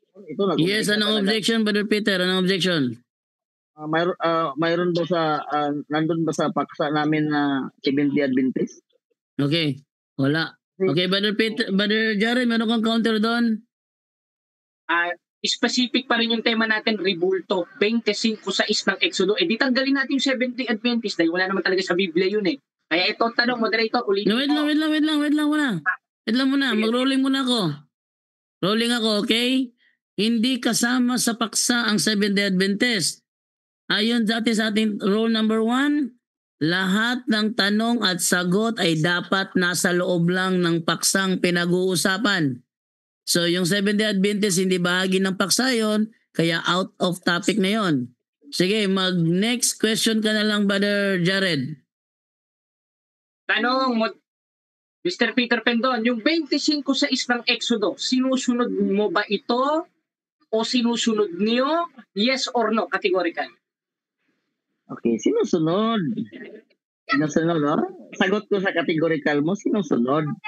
Pero, yung paksa mo na banal na rebulto sa Katoliko ay hindi Diyos-Diyosan, ay wala naman yun sa Biblia yung banal na sinasabi mo.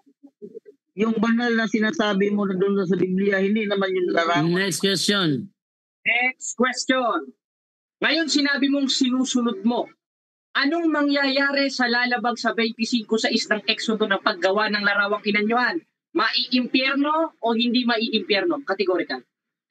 Okay, sa dalawang tanong mo categorical, wala naman yun mababasa natin doon na ma-impyerno at saka hindi ma-impyerno.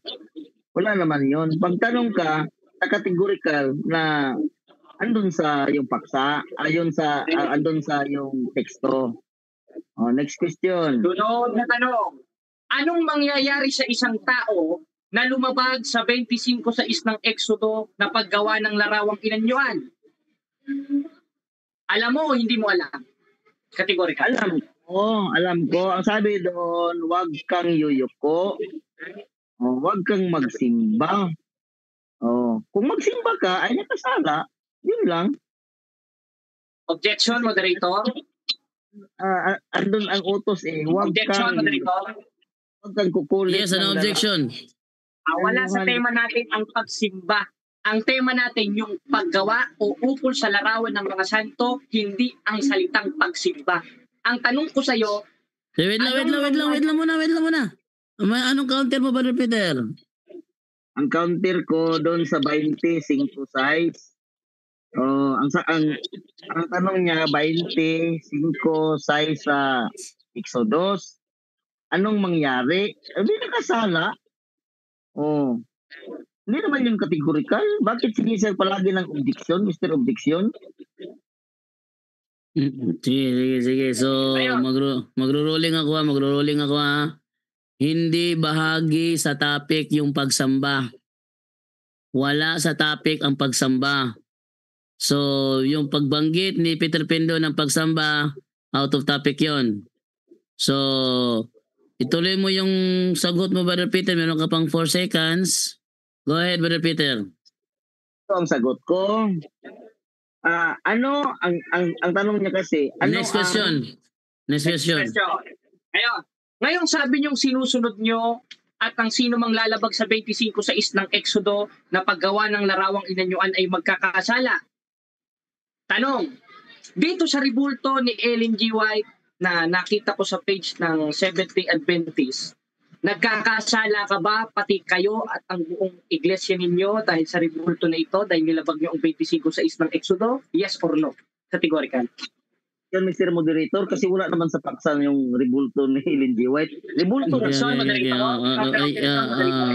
Wait lang muna. So, ang objection ni Brother Peter is hindi pwede isali si Ellen G. White kasi hindi kasama sa paksa. So, ano yung counter mo, Brother Jared? Ang counter objection ko, you are under cross-examination, Peter Pendon. Ang tanong ko sa iyo, yes or no. Ngayon, itong ipinakita ko, rebulto.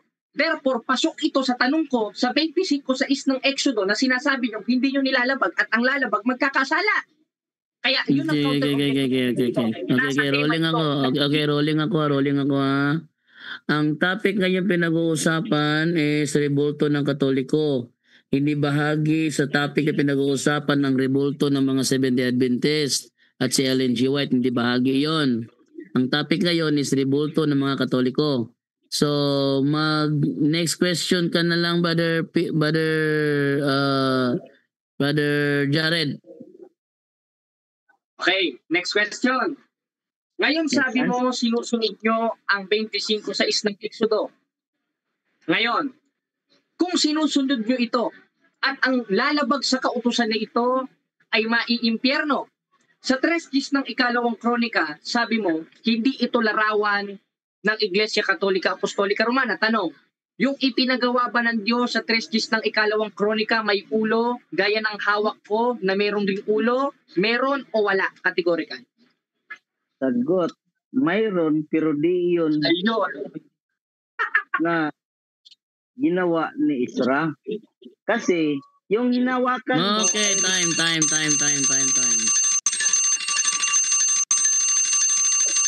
Okay.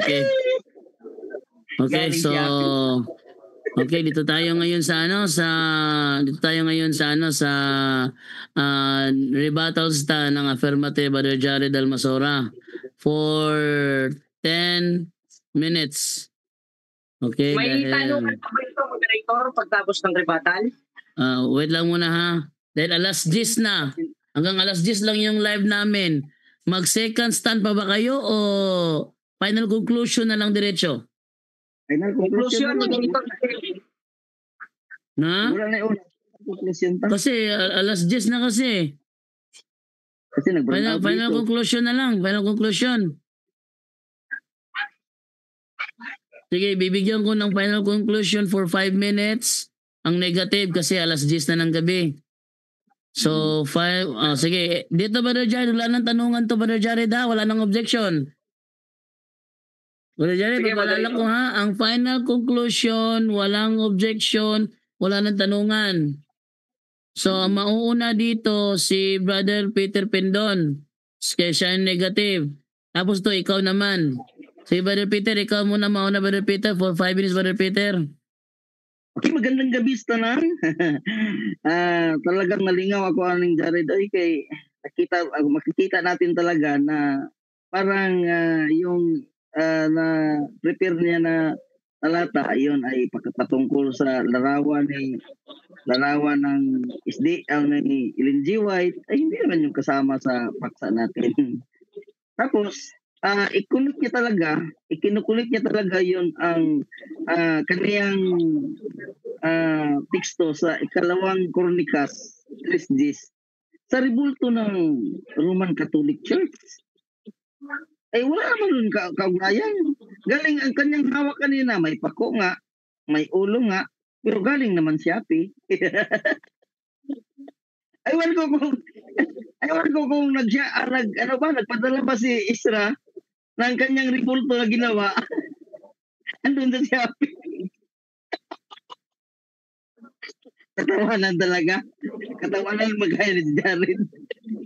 Sabi niya, hindi yun galing sa Quiapo, galing ito sa Shopee. Pero ang kanyang hinawakan ay talagang yun, maraming yung gumawa yun sa Quiapo eh.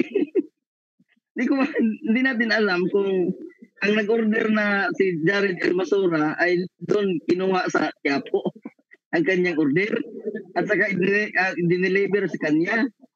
Pero kung talaga Jared, kung totoo yung paksa mo na hindi yun natipag, ay talagang makikita natin na yung teksto mo nga, sabi mo sa ikalawang Kronikas 3:10 ay doon sa simbahan ng Katoliko, ano ang ginawa ni Isra? Wala naman. Sinabihan kita kanina eh. Kahit isa. Wala. Oh. Tapos, dito pa natin nabulabog talaga kaya sa Shopee lang palagikan. Baka nag-Shopee ron si Isra. Pag-order ni Jared. Saan ba ka nag-order, Jared, yung hinawakan mo kanina? Sa Shopee? Hindi ka nagtanong kung saan mo to galing. Baka galing to kang Isra. Ay mo naman kingkoy ng imuhang tema, bro, Jared. Dili naman dahil naging ang inyo nga wala lagi na kaugnayan lagi sa Biblia lagi kaning wala. Diyan na higit, bro. Sabi ko sa'yo, rescue na kami. Kala mo kumuli ka. Hirap na hirap ang gibay ng mga... Objection, Mr. Moderator. Objection, naka-distract talaga yung... Wait lang nga. Sa final conclusion, wala talagang objection. Pero Brother Jared, confirm, nadi-distract si Brother Peter sa sinasabi mo. Kaya kahit na walang objection, ginagrant ko yung yung kanyang request na huwag ka munang maingay dyan. Hindi pa siya tapos. Okay, Brother Peter, go ahead. Please lang, Brother Jared, mag-mute ka parang hindi ka maka-distract sa akin. Salamat, Brother Jando. Okay, go ahead, bro. Talagang nakikita natin talaga, nakingkoy-kingkoy itong tema ni Brother Jared kasi inuugnay niya ang dyan sa Biblia patungkol sa mga ribulto ng Roman Catholic Church. Hindi naman yun. Kahit anong gawin mo, Brother Jared, Shopee lang kagikan. Shopee lang ginagikan mo, di ginagikan sa Biblia. Wala ay. Kung imuhang subayon, Brother Jared, bisan sa New Testament, walang isa, kahit isa, walang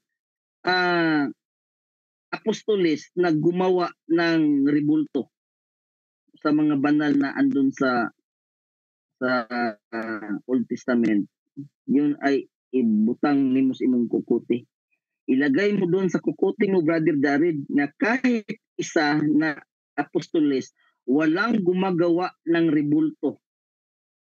Walang gumagawa ng ribulto. Sa mga banal na andun sa Old Testament.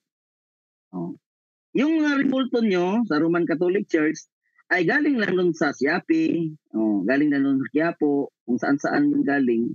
Yun ang ribulto ng Roman Catholic Church. Pero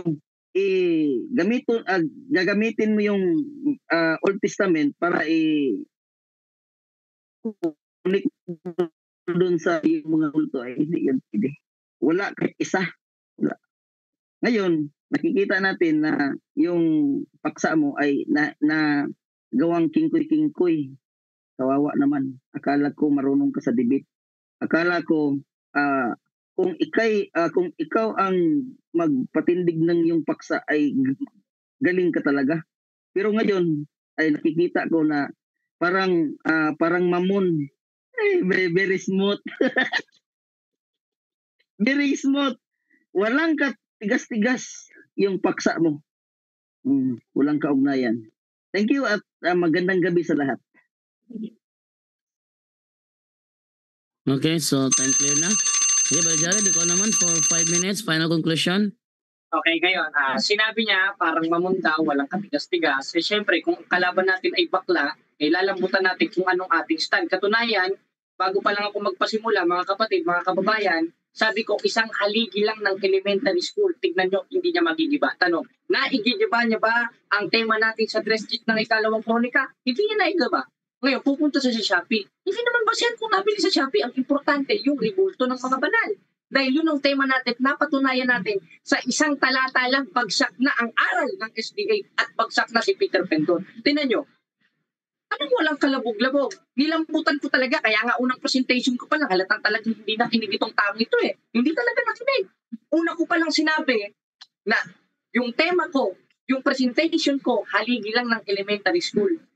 O ngayon, hindi mo naintindihan, hindi ka kasi nakikinig, talagang bulag eh. O ngayon, yung pinagawa ba ng Diyos sa 3 days ng ikalawang kronika, kahalintulad ba yun? O larawan rin ba yun ng mga banal ng Iglesia Katolika? Yes. Dahil unang-una, ipinaklarify ko sa kanya, may pakpak ba yun? Gaya ng cherubim na ipinagawa sa 3 days sa ikalawang kronika? Yes. May ulo ba? Yes. Ngayon, pumunta sa Quiapo. Kaya may kasabihan, ang ipit sa Quiapo kumakapit. Huwag naman natin sabihin yun si Peter Penton dahil tinan mo, kala ko pa naman national debater ito, nang insulto ko pa na sabi, walang kahirap-hirap. Hirap na hirap ka kay, paano walang kahirap-hirap? Ngayon, tinanong ko siya mga kapatid sa 25 sa istang Exodo, anong mangyayari o nagkakasala ba ang lumabag sa paggawa ng larawang inanyuan ngayon ng nasa 25 sa istang Exodo? Yes. Ngayon, ano bang mangyayari sa mga nagkakasala o sinasadya ang pagkakasala? Sa 10:26 ng Hebreo, wala nang haing natitira pa tungkol sa kasalanan. Therefore, yung kaligtasan nila naiwala na, ikalawang 1:18, gaya ng SDA at gaya ni Peter Penton. Bakit? Dahil mismong 25 sa ng Exodo, linabag nila sa pamamagitan ng paggawa ng ribulto ni Ellen G. White. Ngayon, naigiba niya pa ang tema natin at napatunayan pa natin na ang ribulto ng mga santos ng Iglesia Katolika hindi Diyos-Diyosan? Hindi niya naigiba. Kaya, malinaw na malinaw mga kapatid, sa isang talata lang na binasa natin, talo si Chris Bacalares, talo si Dan Maasin, talo ang buong 3A Media, at talo ang buong pamunuan ng Seventh-day Adventist at maging puno nitong si Ellen G. White na nasa impyerno na. Ngayon, ano ang patunay? Isa pang haligi, gagawin na nating 2 haligi dahil yung isang haligi hindi naigiba, meron tayong pangalawang haligi. Ano pa ang patunay na ang larawan ng Iglesia Katolika ay hindi mga Diyos-Diyosan o larawan ng mga banal? Nasa hula. 3:12 ng Apokalipsis, ang magtatagumpay ay gagawin kong haligi sa aking templo. Ibig sabihin ng haligi is a graven images na konektado sa 6:29 ng unang hari na may klait. Feminine graven images na gaya ni Maria. O ano ka ngayon? Hindi may libulto ni Maria sa Biblia. Ngayon, pupunta ka na naman sa Quiapo, pupunta ka na naman sa Shopee. Eh, hindi naman basihan yun eh. Ang basihan yung turo. 7:7 ng 1. At isa dun sa turo ng ating Panginoon sa Kristo na ipinatuloy niya nakautusan sa mga propeta sa 5:17 ng Mateo, yung paggawa ng larawang inanyuan. Ngayon, kung maghahanap ka, sabi niya, saan ka makakabasa na ang mga apostol nagpagawa o gumawa ng larawang inanyuan? Eh, ba't magagawa? Eh, meron na nga in Old Testament pa lang, pinatuloy lang ng ating Panginoon Kristo. Katunayan, kung magbubuklat ka ng history, Peter Pendon, dahil utos namang magbasa noon, utos naman magsuri doon, unang Thessalonica 5:21 at 22, yung mga first century Christian, meron talagang larawan. Eh, anong klaseng larawan sa inyo? Larawan ni Ellen G. White. Propeta daw kuno. Paano naging propeta ito? Allergic sa kape. Allergic sa tsaa. Kaya napatunayan natin na bulaan rin si Ellen G. White sa diskusyon na ito. At nakita natin ang ugali ni Ellen G. White sa pamamagitan ng miyembro niyang si Peter Pendon. 15:33 lang unang Korinto, gaya ng unang nating nilatag, ang masamang kasama sumisira ng magandang ugali. At ating napatunayan, talo si Peter Pendon, walang naigiba sa ating tema ko sa isang haliging ating binasa sa 3:10 ng ikalawang kronika. Hindi ba tayo gumagamit ng Greek eh? Hindi pa tayo gumagamit ng Hebrew, pero ipit na siya. Unang tanong ko pa lang, umaamin na na yung pinagawa ng Diyos kay Propeta Ezra ay may pakpak din rin ang rebulto ng Iglesia Katolika. Dahil sa Biblia, dalawa nga ang klase ng rebulto. In Hebrew, pisel at mesabe. At yung konteksto sa 25:6 ng Exodo, sa 8:4 ng unang Korinto, larawan ng mga bagay na hindi totoo. Tanong, totoo ba si St. Therese? Totoo. Totoo ba si San Isidro Labrador? Totoo. Totoo ba ang ating Panginoon Kristo? Totoo. Okay, time na. Okay. Okay, so dito tayo sa sa magbigay ng huling mensahe at pasalamat. Ating unahin si Peter Pendon sa kanyang huling mensahe at pasalamat. Wala nang mag-discuss about sa topic, ha. Huling mensahe at pasalamat na lang. Brother Peter, ikaw muna mauna. Okay, mayong magandang gabi sa lahat. At saka magpapasalamat ako sa ating buutan na moderator, bait na moderator, Brother Jando, at saka si Dan Maasin kanina, no? Pasensya talaga sa hindi inasahan na burnout dito sa amin. Yan, pagbalik sa Corinte, akala ko hindi na matuloy. Pero pasalamat ako natuloy talaga yung debate namin ni Brother Jared. At saka magpasalamat ako kay Brother Jared na sana hindi ito huling debate namin. At saka sana mayroon pang sunod na debate. Yung tema ko, Brother Jared, sana okay ka nga ito pagdebatihan natin kasi okay naman yung tema natin, debatable naman to eh. Saka sana tagatin mo, wag kang matakot, no? Yun lang, Brother Jando, at saka magandang gabi sa lahat na nandito sa kinig sa ating debate. Thank you. Okay, Brother Jared, ikaw naman, Brother Jared, huling mensahe at pasalamat. Yun, salamat sa Diyos at salamat rin kay Peter Pendon na naghahamon ng rematch. Baka yata makabawi. Masusunod po si Apostol Pablo sa 3:10 ng Tito na ang taong may maling pananampalataya pagkatapos ng unang ikalawang pagsaway, itakwil mo. Kaya itatakwil na kita. Next, si Chris Bacalares ang iharap ninyo. Kaya maraming salamat sa ating moderator, si Bro Jando, kay Bro Angel, kay Bro Junri, na ngayon ay ang ganda ng damit, may kwintas. At sa mga kapatid na nanonood, pag-ibig at kapayapaan nawa ng Diyos ang sumaating at huwag nating pabayaan ng misa dahil yan ang pinaka-importante. 10:25 ng Hebreo at panghawakan natin ang turo ng ating Panginoon Kristo at turo ng simbahan. Dahil ang simbahan ang binigyan ng otorisasyon ng ating Panginoon Kristo at yun ang haligi sa halikan ng katotohanan. 3:15 ng unang Timoteo. Yun lang mga kapatid, salamat. Okay, maraming salamat sa Brother Jared. So atin muna ibigas ng mga kasamahan para sa kanilang komentary. Kung may komentary ang ating mga kasama, pakinggan natin. Ating unahin dito si Brother Romer. Brother Romer, ano kang gusto sabihin, Brother Romer? Mukhang wala siyang gusto sabihin. Okay, wala. Okay, Brother Junre, ikaw. Baka meron kang gusto sabihin, Brother Junre. Brother John Ray. Sige, ano sabihin mo ba?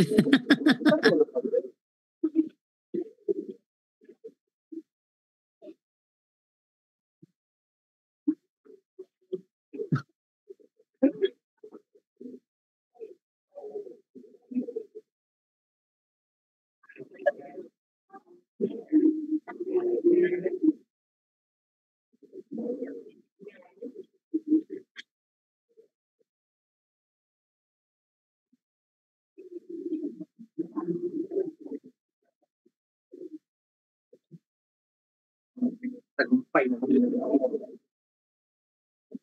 Ayan, so ulitin ko yung sinasabi ko. Congrats, Brother Jared, dahil talagang natindigan mo yung topic mo. At ang ginawa na lang ni Pindon, dinaan na lang niya sa patutsada na galing sa Shopee yung mga binili mong rebulto or galing sa Quiapo, no? Kung tatanungin mo naman siya kung kilala ba niya sinong gumawa, wala rin siyang wala rin siyang masasabi doon, no? Pero hindi niya mapabulaanan ng iyong stand na biblical talaga ang rebulto ng mga santo, no? At sana matauhan na si Brother Pindon. So yun lang. Congrats again, Brother Jared, at Pro Deo et Ecclesia. Okay. Si Brother Angel naman, baka meron siyang komentary sa nangyaring talakayan. Brother Angel, meron ka bang komentary? Amen. Praise the Lord, no? Congratulations, Bro Jared, no? At yes, yun nga, iisa lang naman ang tema nila, no? Lagi na lang ang sinasabi nila ay tungkol sa Old Testament.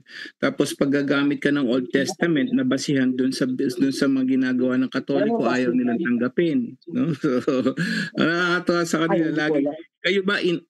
Kayo ba inutusan? Sabi yung gano'n, no? Samantalang dun sa Exodus 20 chapter 20 verse 1 to 5, actually di na Israelita makausap diyan. Bakit ba yun ano ba ang konteksto noon? Kasi nga yung mga yung mga Israelita during that time, maraming mga Diyos-Diyosan yan. Ang problema nga kasi noon during that time, mga kapatid, ang nangyayari kasi noon, kaya nga wala pa larawan noon, wala pa ang ating Panginoon Kristo, hindi pa siya nagkatawan tao. Kaya yung iba nahihirapan dahil nga espiritu pa ang Diyos. So ang gagawin ng mga tao, wala pa silang nakikita na kagaya ngayon, no, yun yung pagpapaalala.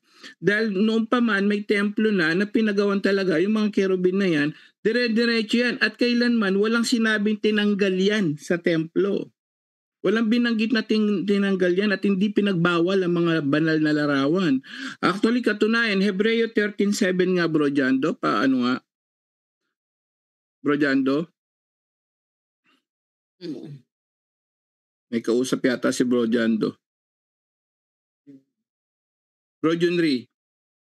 Okay, sige, basahin natin Hebrews 13:7. Actually, biblical yan sa panahon ng Kristiyano at hindi lang nila alam. Bro, wait lang muna ha. Tawagan kita muli bro at ipasok kita sa live bro. Wait lang.